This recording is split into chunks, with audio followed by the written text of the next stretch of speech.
नमस्कार प्रिय विद्यार्थियों, हम तुलसीदास जी द्वारा रामचरितमानस के बालकांड से लिया गया राम लक्ष्मण परशुराम संवाद का अध्ययन कर रहे हैं। आज हम द्वितीय पद पढ़ेंगे। प्रथम पद में हमने देखा कि किस प्रकार राम परशुराम और लक्ष्मण जी के बीच संवाद आरंभ हो चुका है। वहाँ हमने राम द्वारा परशुराम को ये कहते हुए कि यह जो कार्य किया गया है आपके किसी सेवक ने किया होगा, और अब लक्ष्मण काफ़ी उत्तेजित होकर के परशुराम से संवाद कर रहे हैं। तो देखिए, लखन कहा हंसी हमरे जाना, सुनहु देव सम धनुष समाना। जाना अर्थात जानकारी में। अब लक्ष्मण जो है अपने बड़बोलेपन का परिचय दे रहे हैं। लक्ष्मण क्या कह रहे हैं हंसते हुए कि हे देव, हमारी जानकारी में तो सब धनुष समान है। का क्षति लाभ जून धनु तोरे। क्षति मतलब होता है क्षति, हानि। लाभ मतलब लाभ, जून मतलब पुराना, धनु मतलब धनुष, तोरे मतलब तोड़ने से। क्या आप ये बताइए कि पुराने धनुष को तोड़ने से आपका क्या लाभ है, क्या हानि है। देखा राम नयन के भोरे, कि श्री राम ने इस नए के धोखे में से देखा था, लेकिन यह तो छूते ही टूट गया। तो छुअत टूट रघुपते ही न दोषो, कि राम ने तो कि नया धनुष है ये जानकर के इसे देखा और इसे छुआ और उठा लिया, लेकिन ये छूते ही टूट गया। मुनि बिनु काज करे कत रोसो, कि हे मुनिवर, इसलिए हे मुनि आप बिना कारण ही, काज मतलब कार्य, बिना कारण ही आप क्यों रोसो मतलब गुस्सा या क्रोध कर रहे हैं। बोले चिते परसु की ओरा, बोले मतलब बोलते हैं, चित्तु मतलब देख करके, परसु मतलब फरसा जो उनके हाथ में है, कि ओरा मतलब उसकी तरफ। परशुराम बहुत ही क्रोधित हैं।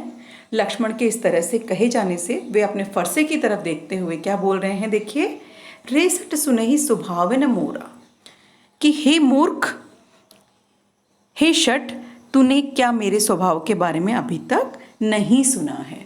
अप्रत्यक्ष रूप से वो कहना चाह रहे हैं कि मैं बहुत क्रोधी स्वभाव का हूँ और तुम मुझसे इस तरह से वार्तालाप ना ही करो।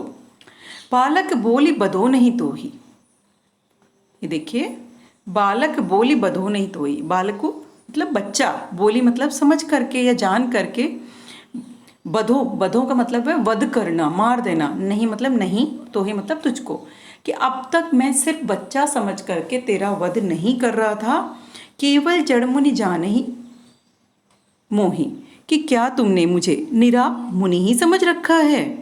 कि ये वो यही कहना चाह रहे हैं कि मैं सामान्य ऋषि मुनि नहीं हूँ, मैं तो, देखिए आगे बता रहे हैं कि वो क्या है, बाल ब्रह्मचारी अति कोही, कि मैं बाल ब्रह्मचारी हूँ, मैं बाल ब्रह्मचारी तथा अत्यधिक क्रोधी स्वभाव का हूँ। कोही अर्थात क्रोधी, अति मतलब बहुत अधिक, ये जो शब्द आया है क्रोधी, क्रोधी स्वभाव का हूँ। विश्व विदित क्षत्रिय कुल दोही, और इस विश्व विदित मतलब सारे विश्व को पता है, सारे संसार को पता है कि मैं क्षत्रिय कुल से द्रोह रखता हूँ, अर्थात उनका घोर शत्रु हूँ।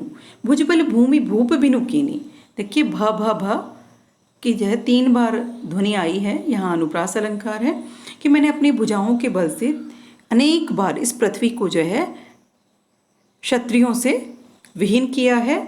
विपुल बार महिदेवन दीनी, महिदेवन मतलब ब्राह्मण, और अनेक बार इस धरती को, ब्राह्मणों को मैंने दान कर दिया है। सहस भाव भुज छेद निहारा, परसु बिलोक महीप कुमारा। हे राजपुत्र, मेरे फरसे को देखो, यह शत्रु जो मेरा सहस बाहु था उसकी भुजाओं को काटने वाला है। मातु पिते जनि सोच बस करसी महिष किशोर, गर्भन के अर्भक दलन परसु मोर अति घोर, कि हे राजपुत्र, माता पिता को सोच बस मतलब, यहाँ सोच बस का मतलब होता है शोकग्रस्त, महिष किशोर मतलब राजपुत्र के लिए आया है, कि हे राजपुत्र, तुम अपने माता पिता को क्यों सोच बस कर रहे हो या फिर उनको क्यों चिंता में डाल रहे हो। गर्भन के अर्भक दलन परसु मोर अति घोर, कि ये मेरा फरसा जो है गर्भ में शिशुओं का मर्दन करने वाला है। कहने का मतलब अतिशयोक्ति है कि जो गर्भ में पल रहे बच्चे हैं उनको भी ये मार देता है, तो तुम्हारी तो क्या है इसके आगे। तो ये वार्तालाप दोनों के मध्य हो रहा है। धन्यवाद।